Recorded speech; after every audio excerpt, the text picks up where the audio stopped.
And I'm Melissa Francis. Here today from the Fox Business Network is Dagan McDowell, Republican strategist and senior fellow for the Independent Women's Voice, Lisa Booth, Democratic strategist and Fox News contributor Jessica Tarlov, and joining us on the couch, Bill Bennett, former Secretary of Education under President Reagan and a Fox News contributor.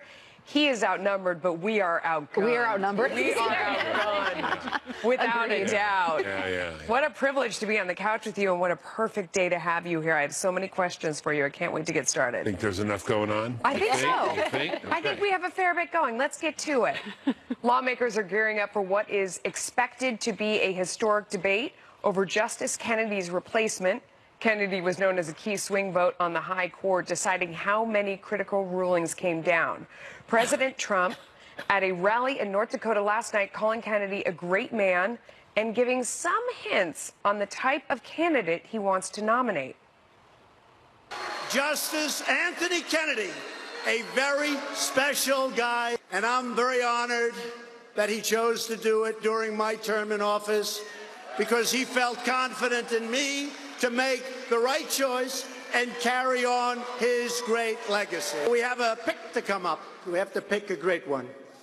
We have to pick one that's going to be there for 40 years, 45 years. We need intellect. We need so many things to go. You know, there's so many elements go into the making of a great justice of the Supreme Court. You got to hit every one of them. Top Senate Democrat Chuck Schumer already vowing opposition. Shocking. Saying none of the potential nominees on the president's list would be fit for the high court, and warning that the president's nominee may move to overturn the court's landmark Roe v. Wade abortion ruling. The Senate should reject, on a bipartisan basis, any justice who would overturn Roe v. Wade or undermine key health care protections. The Senate should reject anyone who will instinctively side with powerful special interests over the interests of average Americans. One of the top judicial advisors to the president on his next Supreme Court pick, dismissing Senator Schumer's concerns. Leonard Leo of the Federalist Society noting that Democrats have been saying that for decades. The left has been using the Roe v. Wade scare tactic since 1982. When Sandra O'Connor was nominated.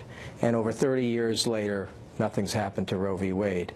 And the fact of the matter is we know as much about a number of the justices, for example, John Roberts, as we knew about Justice Kennedy when he was nominated. So I think the abortion issue is really very much a scare tactic. So I'm very excited to be on the couch with you because as the story goes, you are responsible for Justice Kennedy.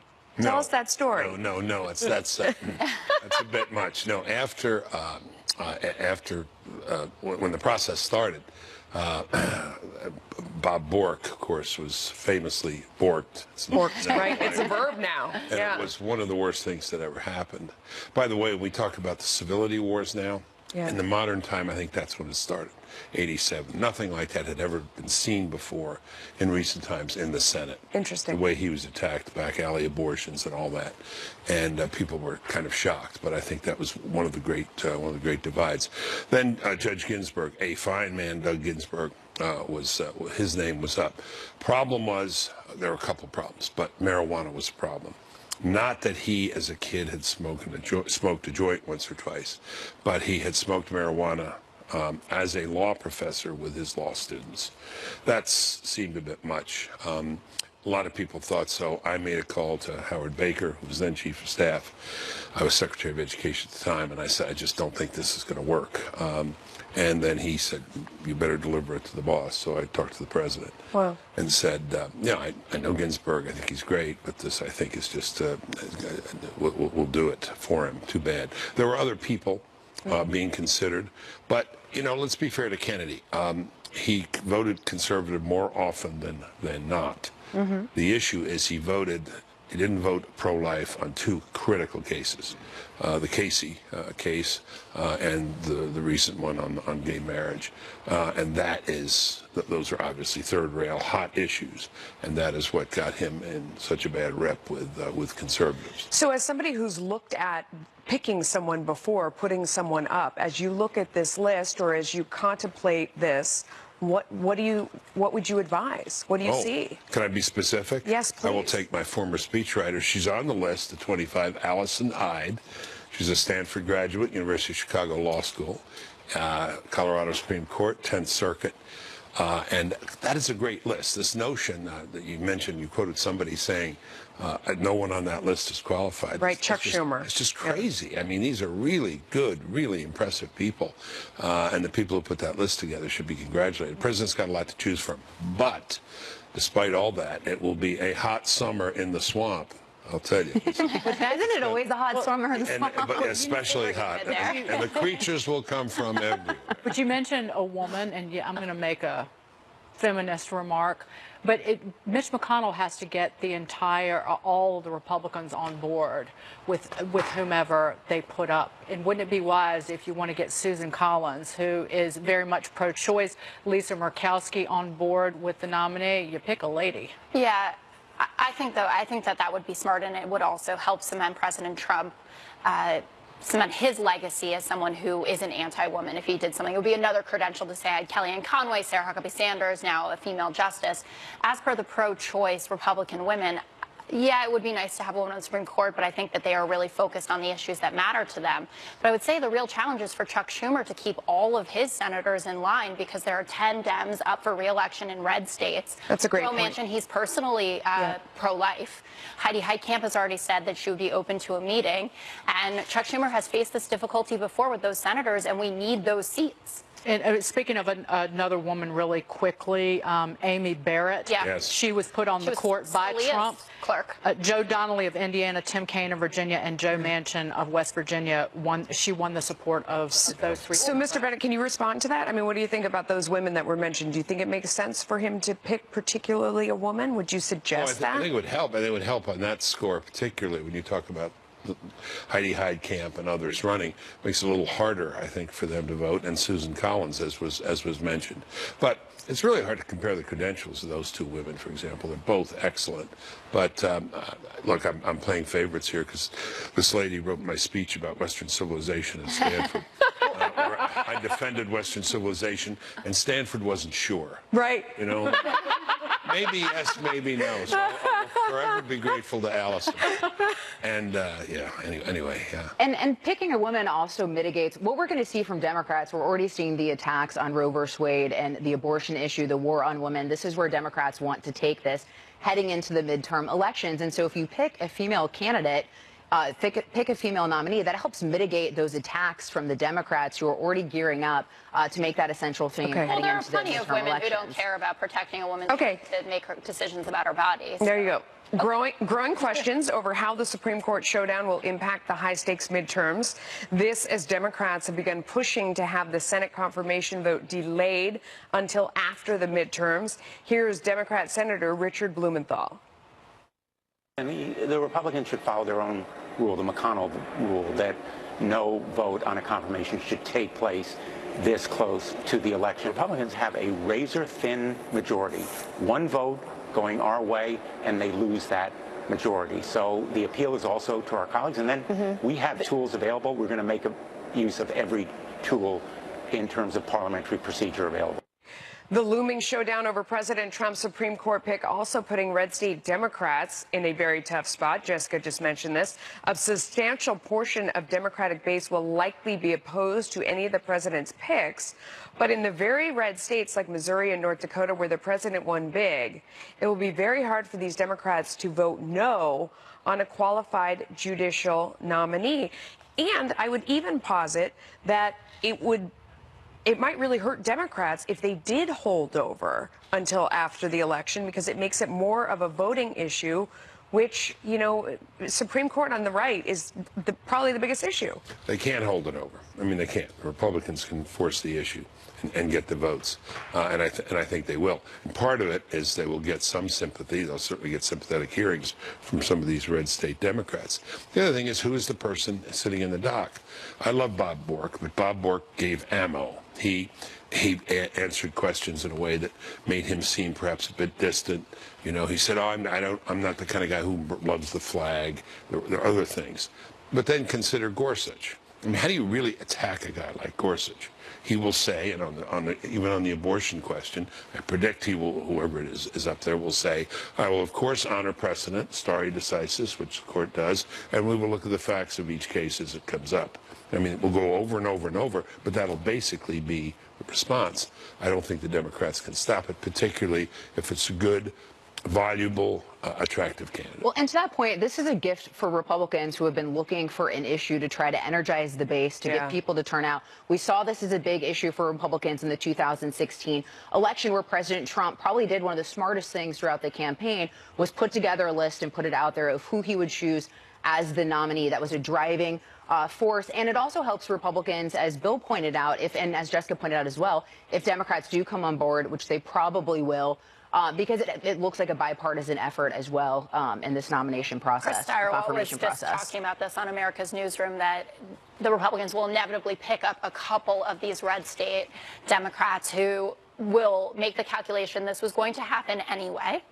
And it's more important that we keep our Senate seats because we are at risk of losing some of them as that comes. In terms of the argument about it's an election year or not, one was a presidential election year, this is a midterm election. Right. Elena Kagan was confirmed in 2010, coming up on the midterms. That's right. That's some honesty from a Democrat, because Senator Blumenthal was making the opposite point. I also wasn't done talking. Not that I'm about to say No, something but that's all dishonest. hogwash. It's not Blumenthal who's peddling that hogwash. It's a bunch of them. Yeah, it's definitely the argument here, and a lot of it obviously goes back to getting rid of the filibuster, and you had President Obama supporting it, and obviously Harry Reid there. The issue is, though, that a third of the Senate is up, and that's where you do have a strong argument. We don't know what's going to happen. I believe Democrats will take the House back. I don't think the Senate. But there is an argument to be made. If we are 33 days away from potentially a sea change in the Senate that would put Democrats on top, then is it worthwhile to consider waiting those few months when Ted Cruz, Richard Burr, John McCain had all talked about leaving a seat open for over a year if Hillary Clinton won? You just mentioned that there was no evidence of a sea change in the Senate. So well, I'm saying it's possible. I personally don't think Democrats are going to take the Senate back. I think the races are incredibly tight. But because it is possible and it is just a few months away, considering what happened to Merrick Garland, it's a conversation I want to add one thing. If the Democrats make this court pick about abortion and about overturning gay marriage, which, by the way, Chief Justice John Roberts is a wild card. He's not going to vote to overturn gay marriage so soon after it was legalized at the federal level. What's going to happen is it is going to energize the Republican base, and the Republicans historically always have the advantage in terms of turnout during midterm election years. The Democrats are at a disadvantage already. You make it about those two core critical social issues, and they will come out and vote in droves. Before, if I could just say, Jessica, you are absolutely right that everybody is doing this for their own political gains on both sides. Whatever argument they make, sound or not, you're going to try and get your justice through at the right time, and you don't care about this whole idea. No, and then you'll reverse it. That's true. We can all be honest about it. We can all be honest about that. All right. Just moments ago, the House approving a resolution insisting the Justice Department comply with House committee subpoenas for documents. This fight with the DOJ ramping up, even as FBI Director Wray and Deputy AG Rosenstein testify in Capitol Hill. We have the latest from that heated hearing. Up to the 2016 election. GOP Congressman Trey Gowdy slamming bias within the agencies and demanding more transparency for the American people in their ongoing investigations. Russia attacked this country. They should be the target, but Russia isn't being hurt by this investigation right now. We are. This country is being hurt by it. We are being divided. If you have evidence of wrongdoing by any member of the Trump campaign, present it to the damn grand jury. If you have evidence that this president acted inappropriately, present it to the American people. I think the best thing we can do is finish it appropriately and reach a conclusion. And I certainly agree with you, sir. People should not jump to conclusions without seeing the evidence. I've been the victim of fake news attacks myself. So This as tensions continue rising between Rosenstein and GOP members of Congress. House lawmakers voting to approve a resolution demanding that the Justice Department comply with House committee subpoenas for documents. GOP Congressman Mark Meadows warning that the resolution is a last step before lawmakers take more drastic measures. I think that indeed if the documents, all the documents are not complied with by July 6th, providing we vote on that resolution tomorrow, which I believe we will do, the Speaker has indicated we'll have a vote on the House floor tomorrow on that resolution, that if they're not here by July 6th, then certainly contempt and impeachment would be in order. Contempt and impeachment. And Bill McGurn, Bill Bennett actually wrote in the Wall Street Journal editorial, say a third option for contempt is to jail somebody until he produces the testimony or documents sought. Is that where we're going with this? I don't think we're going to jail. And the problem is the contempt thing, contempt citations are issued often, not much happens. Remember Eric Holder was held in contempt? Yes, over the Fast and Furious What did that investigation. do? How did that limit him? Right. Didn't at all. There is one person who can insist on getting these documents, and that's the President of the United States. And Andy McCarthy wrote a great column about this. These guys work for him. He can say, I want all those documents released now. You can give them to me, and I will make a decision about their appropriateness. He has that authority. There is no question about it. And this is what it may come to. If we have an impeachment hearing, you know how long that will take. That will take longer than what we've done up to date. So Congress could not fuss and huff and puff on this, and they're doing it, and I think they're right to do it. I think they're in the right.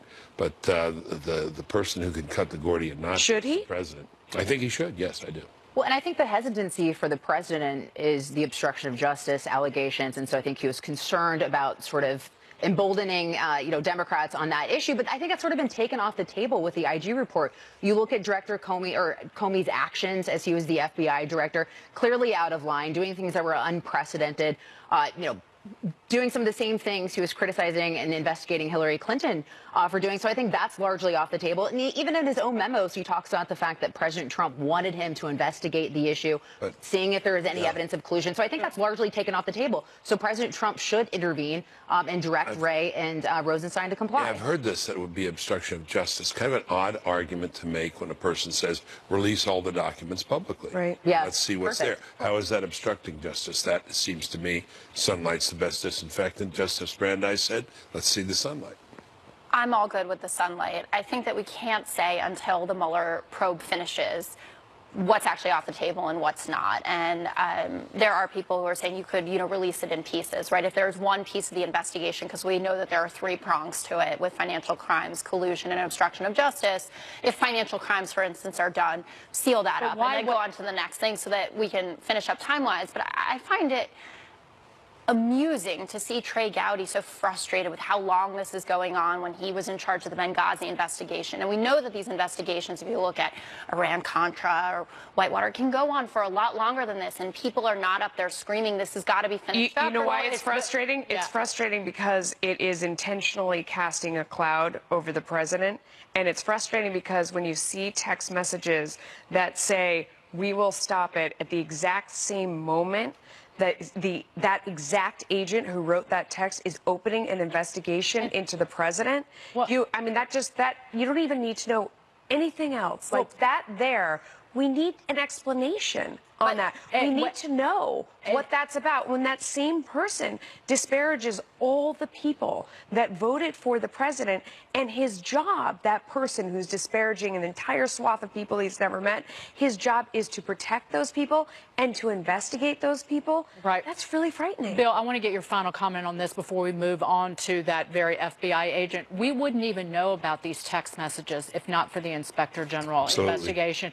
And this most recent text message, which was sent before in August of 2016, that will stop Trump. It is old. Right.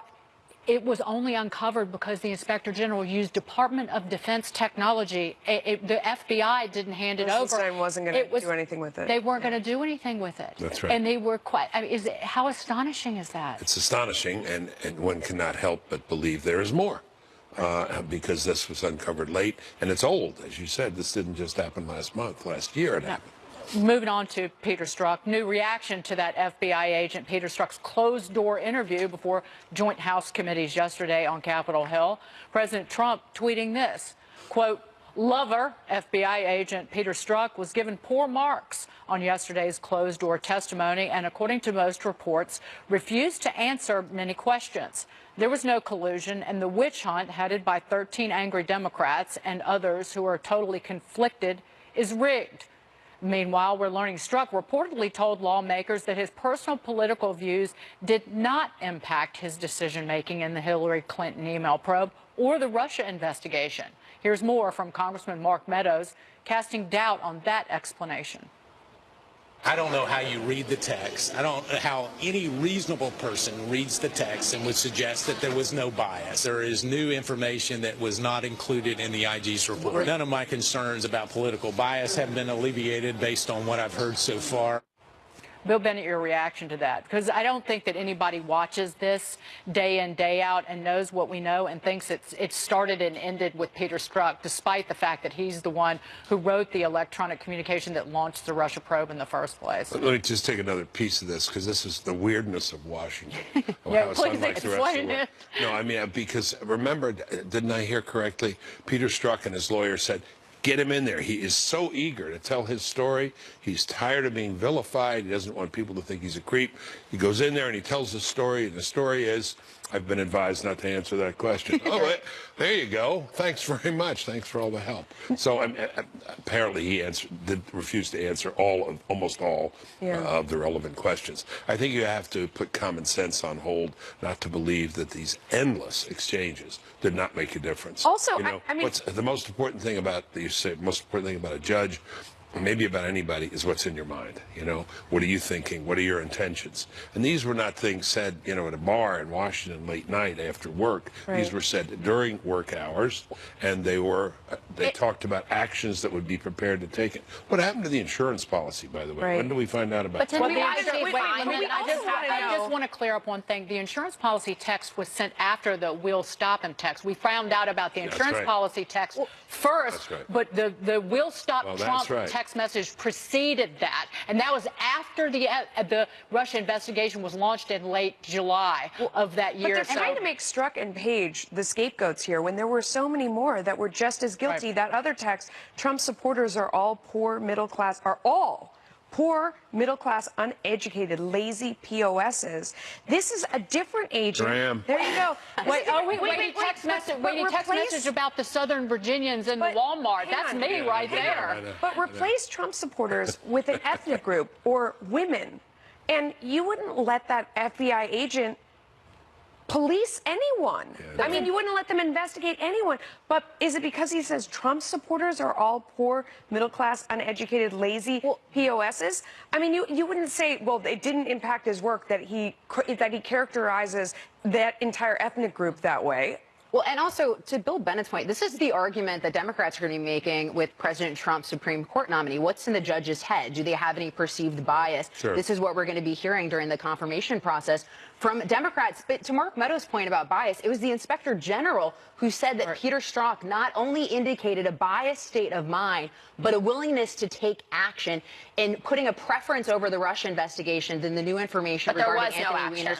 No, that's not true. What he said, he opened the investigation. Well, and also he did take action. The point the Inspector General was making is that there weren't text messages saying, I am going to make this decision because I have a biased state of mind. It was inconclusive. But what he did say specifically verbatim is that Peter Strzok had not only a biased state of mind, but a willingness to take action. And we'll learn more as he continues his Inspector General report regarding the Russia investigation, the FISA application, and other components as well. Let me just say this to Peter Strzok, who was ripping on Southern Virginians at the Walmart. Bless your heart. Yeah, right. Bill knows what that means. Yeah, I do too. He may end up as a greeter. I even know what that means. We have the date and the location. President Trump's summit with Vladimir Putin. What we can expect as the president faces criticism that such a North Dakota, saying the left prefers anarchy over law and order. Left-wing activists are trying to block ICE officers from doing their jobs and publicly posting their home addresses, putting these incredible people and their families in harm's way.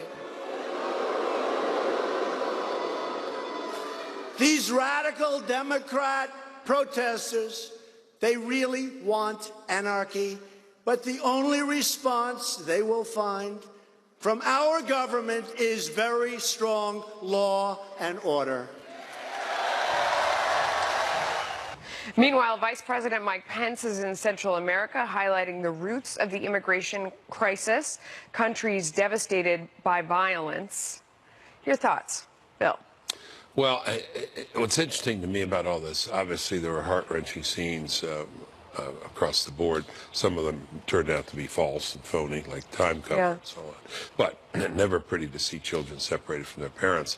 Interesting, in San Diego, I was reading, of the 12,000 children, 10,000 of those children were there by themselves. They were brought in for the purpose of getting in, and then abandoned, and then left.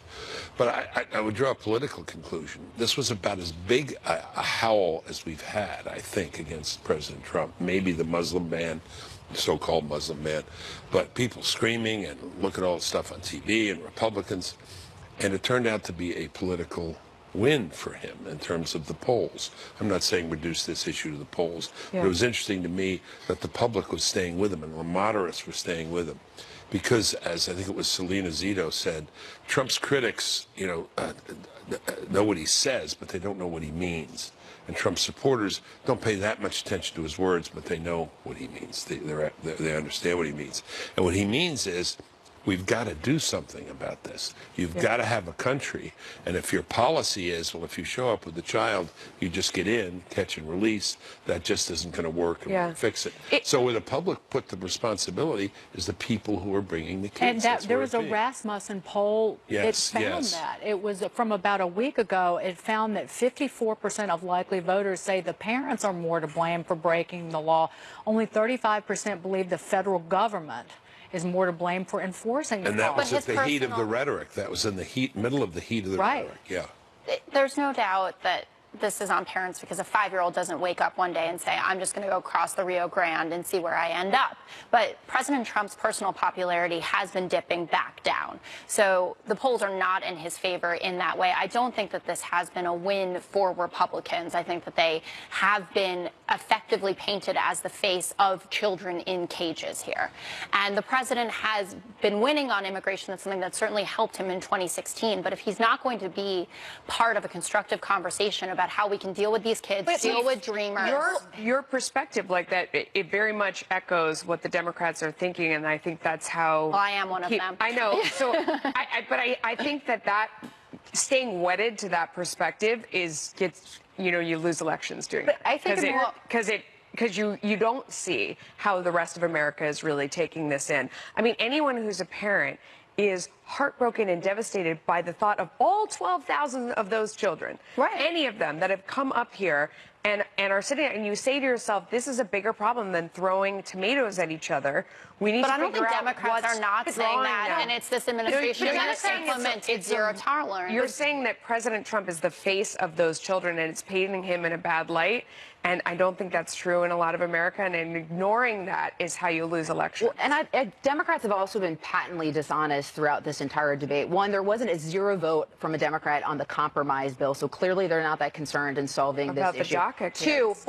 Two, regarding separating families, President Trump didn't have many good options in front of him. He either catches and releases and chooses not to prosecute people that are willingly breaking the law by crossing the border illegally, or he prosecutes them, and he chose to prosecute them. And because of the Flores settlement, he cannot keep children with their parents for longer than 20 days. Now, he is trying to move forward with an executive order, which very well could end up meeting the exact same fate that the Obama administration met on this very issue. And Jay Johnson from the Obama administration, former Department of Homeland Security, on Fox News Sunday said that catch and release is not a position we want to be in this country, and we have to prosecute these people that are illegally crossing the border. So this entire discussion that has been going on in the media has been patently dishonest, void of facts, and the Democrats have been driving dishonest attack lines.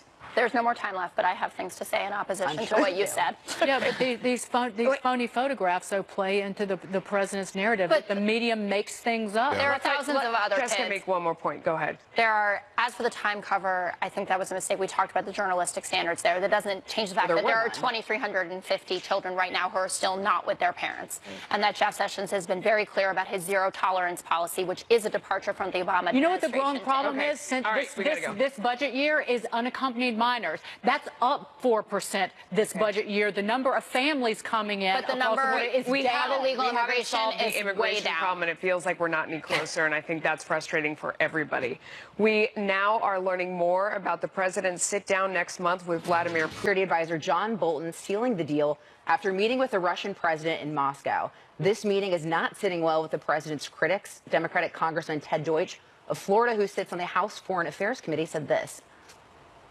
And I have real concerns. Look, he's going to talk with Putin right at the time of the NATO summit, after he has gone out of his way to question our relationship with NATO. The president has suggested that Russia, who we've imposed sanctions on for marching into and taking control of Crimea, for welcoming them into the G7, he's suggesting that we should have a closer relationship with Russia, even as he denies any involvement of Russia in the elections.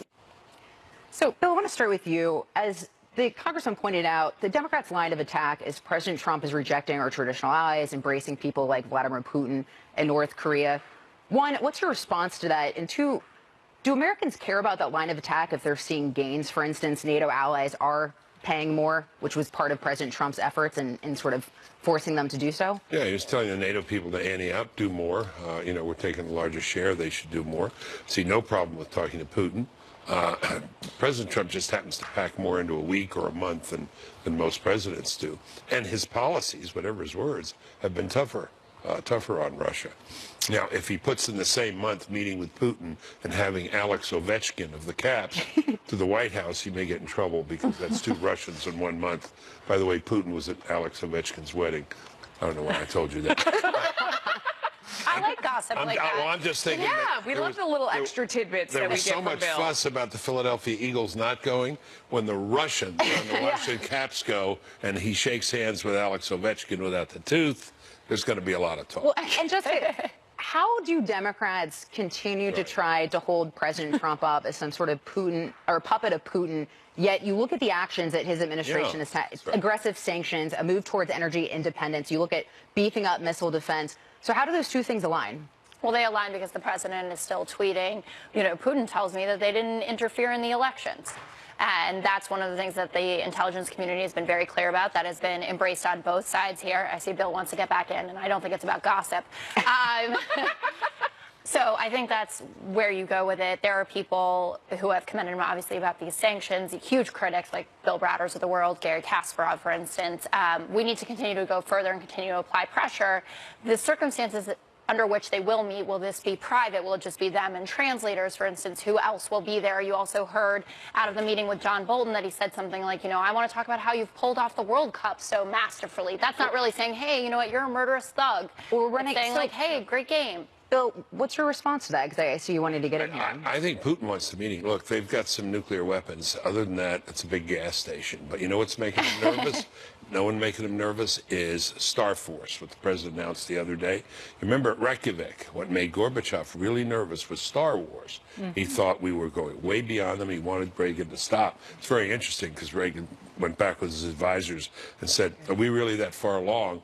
And they said, not as far as Gorbachev thinks we are. We said, well, don't say anything. I just want to add he thinks we're that far along. But they're nervous about that stuff because they do not have the goods, the technology, either the money or the arsenal. I just want to add, President Trump likes goading the media and the press. He likes poking them in the eye. Yeah. He's the dude who drives by your house and blows his car horn every single night just to make you angry. He loves it. Is that what those rallies are? I think the left focuses on words and the right focuses on actions. Yes, and it's basically that simple. Well, perfect way to end it then. Thank you very much, Melissa. You put a button on that. All right, well, tonight... To see you. Hey. All right, let's get started. White House Legislative Director Mark Short will join me on Overtime on the process of choosing and confirming a nominee to replace Supreme Court Justice Anthony Kennedy. Some Democrats, as you know, are already vowing to do whatever they can to block the nomination. Heck, they don't even know who it is yet. Can they do that? How does the White House plan to push the nominee through? Also joining me, Republican Congressman Chris Stewart on the House testimony today by Deputy Attorney General Rod Rosenstein and FBI Director Christopher Wray. Are they convincing lawmakers that bias did not affect their investigations? All of that and more news as it breaks on Outnumbered Overtime, top of the hour. Back to you guys. All right, thank you. The high-stakes primary season continues in the key battleground state of Florida. Tonight, Trump-endorsed Congressman Ron DeSantis faces Agriculture Commissioner Adam Putnam in the state's first GOP gubernatorial primary debate. Putnam has support from many in the GOP establishment, and a new NBC News Marist poll shows him in the lead. But 42% of Republican voters in the Sunshine State still remain undecided or support other candidates at 42%. Tonight's debate is on at 6:30 p.m. Eastern right here on Fox News with Martha McCallum and Brett Baer. And there's a look at the debate stage. Very exciting. There's going to be a lot more people in there. So make sure to watch Fox all day and then stay at 6:30 too. So I'll start with you. What do you make of this? It looks like what we see all across the country, right? Trump guy, non-Trump guy, but 42% undecided, which is much higher than usual. It's a big number. Big. Yeah, we'll see. I try to be fair here, but I'm a huge DeSantis guy. I just think